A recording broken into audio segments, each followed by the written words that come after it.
جان طوطے میں قید ہوتی ہے اسی طرح اذلان کی جان ماہی میں قید تھی۔ وہ اس پر ایک خروش بھی برداشت نہیں کر سکتا تھا۔ میں نے بھی بہت مس کیا میری جان، اس کے جواباً کہنے پر وہ کھلکھلائے۔ السلام علیکم، کیسے ہیں آپ؟ انہیں ایک دوسرے میں مگن دیکھ کر انایا نے بھی سلام کیا، جس پر اذلان چونک کر اس کی طرف متوجہ ہوا جو براؤن جوڑے میں سر پر دوپٹہ اوڑے بالوں کا جوڑا بنائے کھڑی تھی۔ وعلیکم السلام، میں ٹھیک ہوں، تم سناؤ کیسی ہو؟ اس کے سلام کا جواب دے کر اس نے اسی نرمی سے اس کی خیریت پوچھی جس پر وہ سر ہلا گئی۔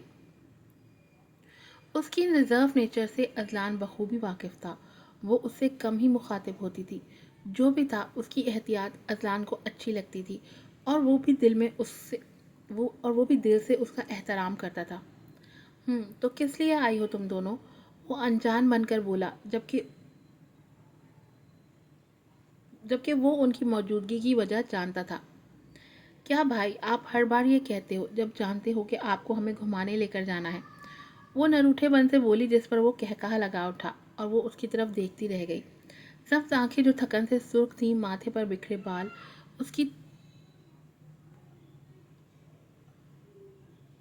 اس کی تازہ حالت کے گواہ تھے۔ سفید چمکتی رنگت سیاہ شرٹ اور سفید ٹراؤزر میں اپنی دراز قامت سے وہ کوئی یونانی دیوتا لگ رہا تھا۔ اس نے دل میں اپنے بھائی کو دیکھتے ماشاءاللہ کہا، میں اچھی طرح تم دونوں کی سازش سے واقف ہوں۔ بے فکر رہو، شام میں آہل اور زیغم کے آنے پر چلیں گے۔ اوکے، اب مجھے ریسٹ کرنے دو، چلو نکلو۔ وہ اس کی ناک دبا کر گویا ہوا جس پر وہ دونوں ہنستی باہر نکل گئیں۔ ان کے جاتے ہی ذہن کے پردوں پر ایک زرد چہرہ روشن ہوا۔ کیا وہ معصوم چہرہ نفرت کے قابل تھا؟ کیا اسے اس گناہ کی سزا دینی چاہیے تھی جو اس نے کیا ہی نہیں تھا؟ یہ تمام سوال اس کے ذہن میں ادھم مچا رہے تھے اور یہ تمام سوچیں اسے ماہی کو دیکھ کر آئی تھی۔ وہ بھی تو اس جیسی تھی یا شاید اس سے چھوٹی۔ اچانک اسے عالیہ بیگم کا چہرہ یاد آیا تو وہ فوراً اپنی سوچوں پر لعنت بھیج کر بیڈ کی طرف بڑھ گیا۔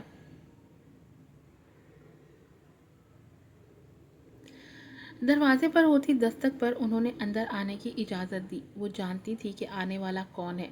وہ دروازہ کھول کر اندر آئے۔ سفید سوٹ، سیاہ مردانہ شال اوڑھے وہ اپنے مخصوص انداز میں غرور سے کھڑے تھے۔ عمر کے اس حصے میں آ کر بھی وہ پہلے جیسے تھے، بے انتہا کے خوبصورت، بس چہرے پر سجی گرے آنکھیں خود پر بیتی داستان سناتی تھی۔ آئے بیٹھیں آپ، انہیں بیٹھنے کا کہا۔ وہ ان کے سامنے موجود صوفے پر ٹانگ جما کر بیٹھ گئے۔ جی بی جان، کہیے کیا کہنا چاہتی تھی آپ؟ وہ خاصے احترام سے بولے جس پر وہ گہرا سانس لیتی گویا ہوئی۔ بات دراصل یہ ہے بابر کہ اب میں یہ چاہتی ہوں کہ ادیان کو دستار سونپ دینی چاہیے۔ اس بارے میں آپ کا کیا خیال ہے؟ انہوں نے بات کے اختتام پر ان کی تائید چاہی۔ جیسے آپ کی مرضی بی جان، آخر دستار پر بھائی صاحب کے بعد اسی کا حق ہے۔ انہوں نے رضامندی ظاہر کی جس پر وہ کہتی آنے والے جمعے کا دن منتخب کر گئیں، جس پر وہ سر ہلاتے اٹھ کھڑے ہوئے۔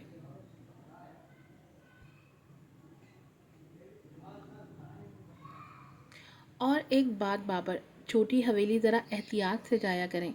ان کی بات پر بابر صاحب کے قدم ساکت ہوئے۔ وہ بے ساختہ مڑے اور ان کی طرف دیکھا جو انہی کی طرف متوجہ تھیں۔ وہ میری بیٹی ہے بی جان، کوئی گناہ نہیں جو چھپ کر ملوں اس سے۔ وہ بڑے ضبط سے بولے تھے جبکہ لہجے میں ٹوٹے کانچ کی چبھن تھی جس نے بی جان کا دل چیر دیا۔ وہ تڑپ کر اٹھیں۔ ہمارا یہ مطلب نہیں تھا بابر، ہم صرف یہ کہہ رہے ہیں کہ اس کا اثر بچے نہ لیں، اس لیے احتیاط کریں۔ وہ تحمل سے بولی پر بابر صاحب چیخ پڑے، واہ بی جان، بچے اثر نہ لیں، کیا وہ اس سب سے واقف نہیں ہیں؟ یا پھر وہ انسان نہیں ہے جسے میں نے آپ کے کہنے پر خود سے حویلی سے دور رکھا؟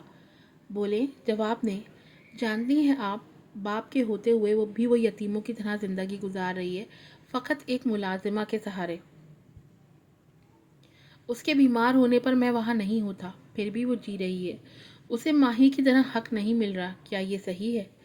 مجھے یہ خوف سانس نہیں لینے دیتا بی جان کہ جب وہ روز قیامت میرا گریبان پکڑ کر مجھ سے پوچھے گی کہ میری امانت کا خیال کیوں نہیں رکھا، تب میں کیا کروں گا؟ یہ اذیت میری جان لے لے گی بی جان۔ وہ بولنے پر آئے تو بولتے چلے گئے۔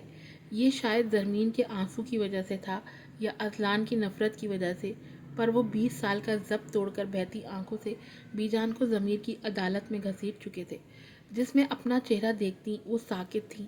انہیں خاموش دیکھ کر وہ اپنے آنسو پوچھتے باہر نکل گئے۔ پیچھے ان کے کڑے سوالوں کو سہتی وہ چہرے پر زلزلے کے تاثرات سجائے صوفے پر ڈہ گئیں۔ یہ سچ تھا کہ اس سے نفرت میں وہ زرمین سے زیادتی کر گئی تھی۔ سر عام اس کی ذات کو تماشا بنانے کے بجائے اسے تنہائی کی سزا سنائی گئی، جس کی حقیقت سے پردہ اٹھا کر وہ انہیں سچ کا آئینہ دکھا گئے تھے۔ اس آئینے میں وہ خود کو دیکھنے کی ہمت مفقود پاتی تھی۔ شاہ ہاؤس کے سامنے کھڑی گاڑی میں وہ سگریٹ کے گہرے کش لیتے سیکنڈ فلور کی بالکونی پر نظر جمائے بیٹھا تھا، جس کی کھڑکیوں پر اس وقت پردے گرے تھے۔ صبح اس کا ذکر سن کر وہ آفس جانے کی بجائے یہاں آ گیا تھا۔ وہ جب بھی اس کا ذکر سنتا یہاں آتا۔ یہ سب اس کے پاکستان آنے کے بعد سے شروع ہوا تھا۔ عرصہ پہلے کی روبرو ہوئی ملاقات کے علاوہ اس نے اسے صرف تصویروں میں دیکھا تھا، جو ہر اینگل سے کھینچی اس کے پاس موجود تھی۔ یہ عجیب بات تھی کہ اتنی نفرت کے باوجود وہ اسے وہی معصوم سی بچی کی طرح اچھی لگتی تھی جسے اس نے پہلی بار دیکھا تھا۔ وہ اس کے لیے کوئی نفرت اپنے دل میں نہ پاتا تھا۔ وہ اسے ویسی ہی کیوٹ لگتی تھی جیسے پہلے دن لگی تھی۔ مائی اینجل۔ سگریٹ کے دھوئیں میں بنتے اس کے عکس کو دیکھ کر وہ بڑبڑایا۔ بھوری آنکھوں کی چمک اس کا نام لیتے بڑھ گئی تھی۔ سگریٹ کا آخری کش لے کر اس نے اسے باہر پھینک کر وہ زن سے گاڑی بھگا لے گیا۔ پیچھے اٹھتے دھوئیں کو کھڑکی سے زرمین نے بڑی حیرت سے دیکھا تھا۔ آج کی ایپیسوڈ یہیں پر ختم ہوتی ہے۔ پھر ملوں گی آپ سے نئی ایپیسوڈ کے ساتھ۔ السلام علیکم۔